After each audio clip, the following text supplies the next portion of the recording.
Coaching in Session, your exclusive destination for unparalleled personal and professional growth. With your host, Michael Rearden. Whether you choose to live within limits or break free, your mindset journey begins here.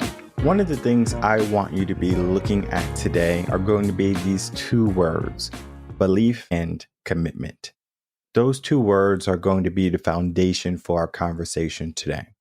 Because when we have belief, then that means maybe something that seems impossible could be possible, right? There's that belief that it's there, even if it's a small percentile, 1, 2, 3% of victory. It is still a victory if we can get the 3%. But what does commitment mean in the scheme of we are outmatched 97-3? Most people will look at those odds and say, I don't want to bet against that. But if it was the opposite, 97% to 3, everyone would be gun-ho. They wouldn't be worried about the 3%. But then again, we think about the top 1%. Top 1% and what they do, what they have attained, the lifestyles, the luxuries, the mindsets, the confidence, all of those things that we might be interested in. And I'm not saying that everyone is interested in those things. You might be one of those people who are not interested in what the 1% have. You might dislike the gap between the wealthy and the poor. But what I can tell you is the biggest gap is not about finances. It's about mindset. So today I wrote this article. It's a TUS Part 74, the mindset shift that changes everything. Now, before I go into the article, I want you to understand what a tune-up series is. A tune-up series is for people who have strong mindsets already and they're coming in and they're looking for coaching, but they are not looking to hire a coach. So people can come in, they can listen to this episode, or they can work through this blog and they can get a jump start on where they need to be. Now, this is not to say that if you have a weak mindset that you can't learn from this podcast episode or that you can't learn from possibly this article. You can learn many different things. I like to think of it as if I teach you calculus, but I don't teach you adding and subtraction, did I do my work? Right? And sometimes we might be at that adding and subtracting phase. Maybe we're adding good things in our life and we're taking away the bad things. So we don't need advanced calculations yet. We don't need advanced mindsets yet. But the moment we do, at least we know where to go. So depending on where your mind is right now, you might be someone who can dive into this wholeheartedly and it doesn't matter about belief and it doesn't matter about commitment because you already have it down packed.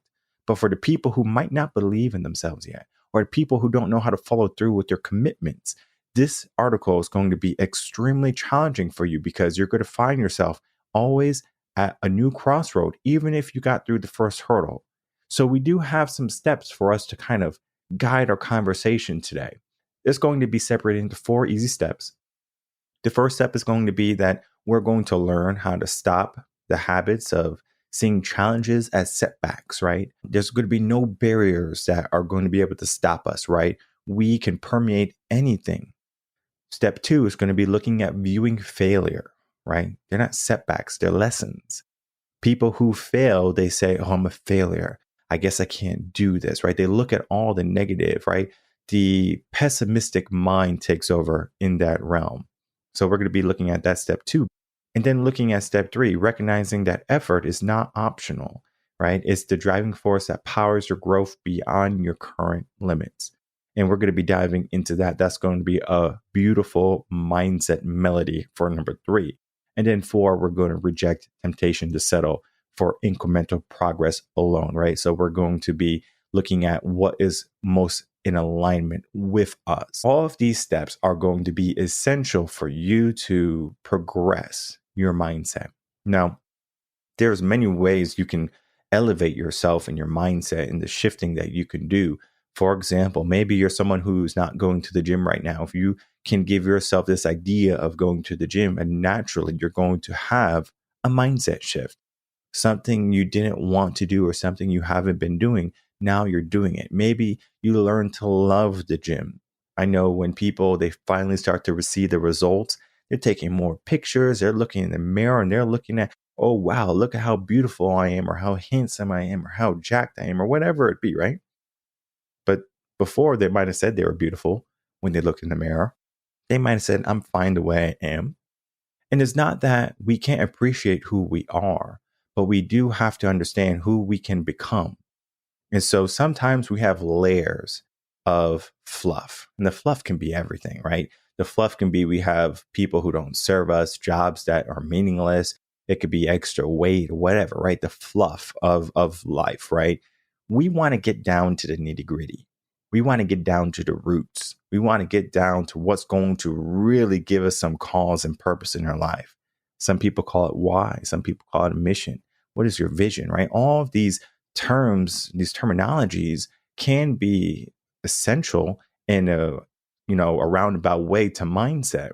But the idea is, who are you without them? Because if I took away everything that you had, who are you still as a person? I took away the cars, I took away the homes, I took away the clothes, and you're just there. What do you have? Do you still have your dignity? Do you still have your pride? Do you still have your ambitions? I don't know what you have, but maybe you can figure that out for yourself, because that is the process to determining the mindset shift. One of the things I love to see is when millionaires, they say, hey, I'm going to show you how easy it is to make $1 million. And some of them don't even use their connections. They say, okay, I'm going to start from nothing. Or maybe they start with like $5 or $10 or something. We all can get $5 or $10, right? You go in the corner, you beg for $5 or $10. 2-3 hours later, you have the money. Easy enough. So you have this money. How can you compound it? How can you make it work for you? Many people, they have a wrong mindset of finances and of money, right? They think, they have to work for money rather than money work for them. So people don't invest. People are not practical about the things. But a millionaire can take what they have and they can amplify it, versus what many people think when it comes to these wealthy individuals and these wealthy classes. They say, well, we're going to take more from them. We're going to tax them more. And that's going to fix all of the problems in the world. And the problem is not them. It's you not showing up. And I know it's a hard pill to swallow. Why should we put the blame on you for not showing up rather than when other people are succeeding? This is the mindset shift here. So when we start to look at step one of our most crucial steps is we need to understand that many of life's challenges and barriers and obstacles are going to be there as lessons. Those lessons become foundations or stepping stones for us to build upon. I can't tell you how many people, they have a moment in their life where something is not exactly beautiful or right, and they curse the moment. They curse whatever their circumstance is, rather than saying, this is where I am right now. This is where I am today. This can be the start of everything, the change that you want, the goodnesses that you would love to bask in. This is just the mindset. You can't look at obstacles and barriers and challenges as something that's stopping you. You have to think of it as something that you can step onto, and it's going to get you closer to the top, get you closer to the goal, get you closer to where you want to be. Everything is within reach, but you have to, again, believe you can reach it. Now, this idea of step two, right? We're viewing failures and setbacks as not merely lessons, but as a signal that guides you to adjust our approach and figure out what is going right and what is going wrong, right? So we deepen your self-awareness, right? We are looking at things rather than just doing things and not paying attention.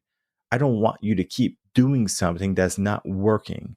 One of the things that people come to me for is they will say, I'm spinning my wheels. I feel stuck, right? Is because they don't give themselves this idea of, well, let's reconnect with what we truly want. And let's figure out a different way to get there. Because there's no one true path in order for you to get to the life that you want.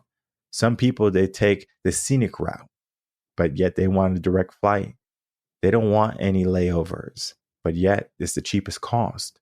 So people, they would stay in their comfort zone thinking that they're going to eventually get to their location on time, but they find themselves late to the party and there's no food and they are literally having scraps and crumbs from the buffet, closing time. But I don't want you to be there like that. I want you to be there in front of the line. I want you to be the first person to say, hey, where can I be seated? Right? It's time to dine. It is time to live. But yet you can't just say, the reason why I'm late or the reason why I'm not showing up is because of something, right? Those things are excuses. There are going to be no valid excuse if you want something good in your life. This is a mindset shift here. And so we have to relinquish our excuses. We have to relinquish the lesser version of ourselves that's saying, hey, maybe not today. Maybe we're not enough yet, because we can compare ourselves to other people and they're so much grander, they're so much more beautiful, and they're so much more practical, and they're so much more confident. And we can look at our discrepancies and we can say that we are not there, but we are just arriving. And as we arrive, maybe we have to, instill ourselves with a bit of confidence that might not be fully stable. But the more we reside and the more we lean into it, we're going to find that that confidence is going to become our own. It's going to become second nature. And so the things that we do are just going to flourish to everything else we touch, to everything else we think about. Then we look at step 3. The effort that we're putting in, I want you to understand that is a great effort, right? I'm not saying that you're doing such a wonderful job and you can't do any more, right? One of the things I tell myself, and this is definitely a strong mindset view, this is not for everyone. So take this with a grain of sand or, like a grain of salt, is when I'm doing something, I say I'm not done yet. If I ever reach the pinnacle of something where they say, how did you do it, Michael? You're so fantastic. What's some advice that, people can follow? And sure, right, we can look at this article and we can give them these 4 steps. But one of the things that are going to be residing within my mind is I'm not done yet. Because I understand that either there's someone on my butt trying to reach where I'm at right now or get ahead of me, or I'm going to stagnate and plateau. And I know that's going to be the death of me. So I basically say, I'm not done yet. There's still more to do. There's more mountains to climb. There's more journey to walk upon. There's more life to live. So I'm not done yet. After this episode, I'm not done yet. After I'm dead and gone, I'm not done yet, right? I have no more time, but I'm not done yet. I'm going to keep on doing things, right? And it might not be the exact consciousness of me or the direct actions of my body, but it's going to be the legacy that I leave behind. I am not done yet. There is still more to be had in life than just the one life you're given. So I'm going to reject that idea that, I'm doing everything I can right now. Maybe you think you are. You're not. You need to have a good, strong mindset for that idea. You are just approaching your limit. And always keep that idea of you are just approaching your limit.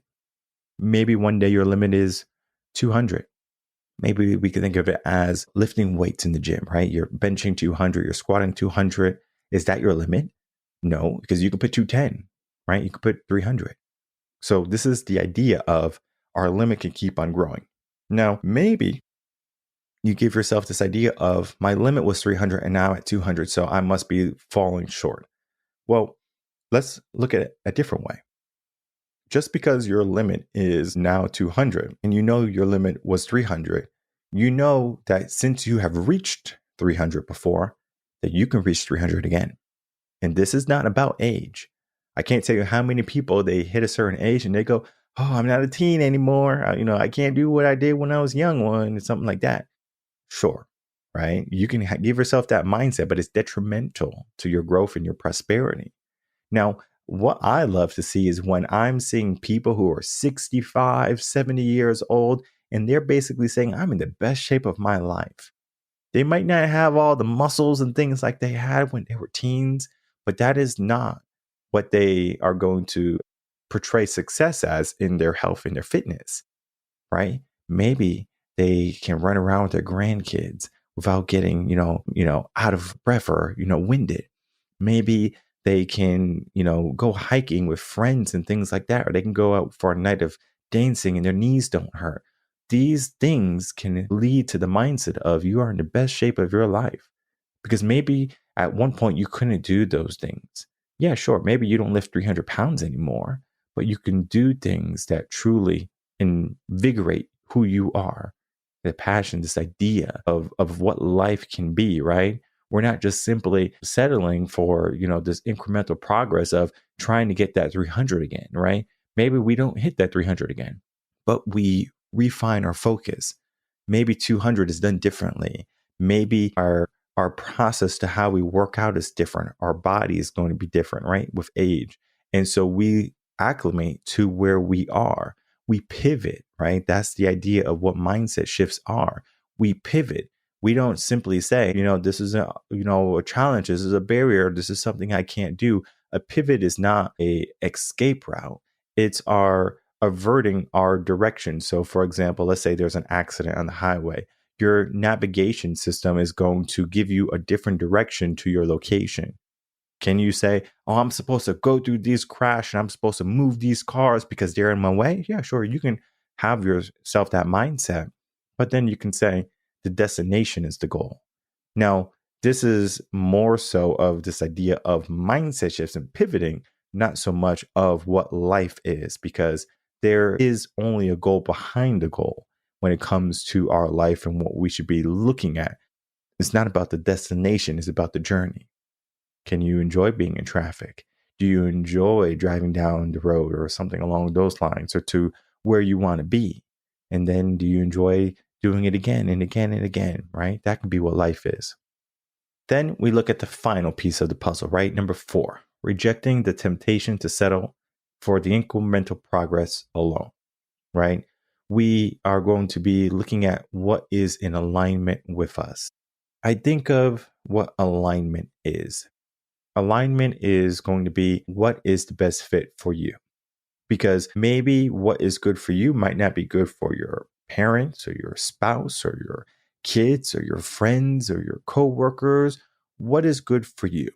Now, this is not to say we're going to be delving into vices where maybe alcohol is good for me or drugs are good for me, right? Because those things are just placebos in the sense of they make you think you're feeling good. But the reality is it's having a reverse effect, right? It's breaking you down. So there's going to be things in life that are going to build you up, and there's going to be things that are going to break you down. And so the things that break you down are not going to be in alignment to your end goal or your daily goal of making sure you are better than you were the day before. I know it can be challenging to, always look behind you and say, whoa, it's a lot of work I've done, right? Do I have to keep on doing all that work? And the answer is yes, you do, right? But the work can be different, right? It's not so much that you have to go to a 9 to 5 and you have to slave your life away. You don't have to do that every single day. What I have done in my past, and if I look back, I might say, you know what? I have done that before. For example, I was a swim instructor, right? I love teaching kids how to swim. Would I do it again? I would teach my friends' kids how to swim. I would teach my kids how to swim. But then again, to go out and get paid to teach people how to swim, I'm not interested, right? It's not that I can't do it. It's not that I won't do it. It's just that I'm not in alignment with that right now. So I have other focuses that need my attention, that need my direction. So I'm going to be looking at where my values shine the most. And from there, I'm going to be doing activities and giving myself mindsets that are going to help embellish everything else that I'm doing, rather than just saying, I'm doing a little bit better than I was the day before. I'm just trying to stay up, another day, another dollar. How many mindsets are going to be ruined by this, this simple thinking? And this simple thinking is not beneficial to us long term. So we have to give ourselves a mindset shift. And one of the ways that you can begin to give yourself a mindset shift is, of course, to check out this article, TUS Part 74, The Mindset Shift That Changes Everything. Now, what is everything? Everything could be anything that you would like it to be. I had a poem that I created for a girl. I don't even have the poem anymore. And it was a wonderful poem, but I'm going to have to figure out how I'm going to get it because it used to be on my Facebook or my MySpace page or something. This is old, like high school, right? And it was called Everything and More.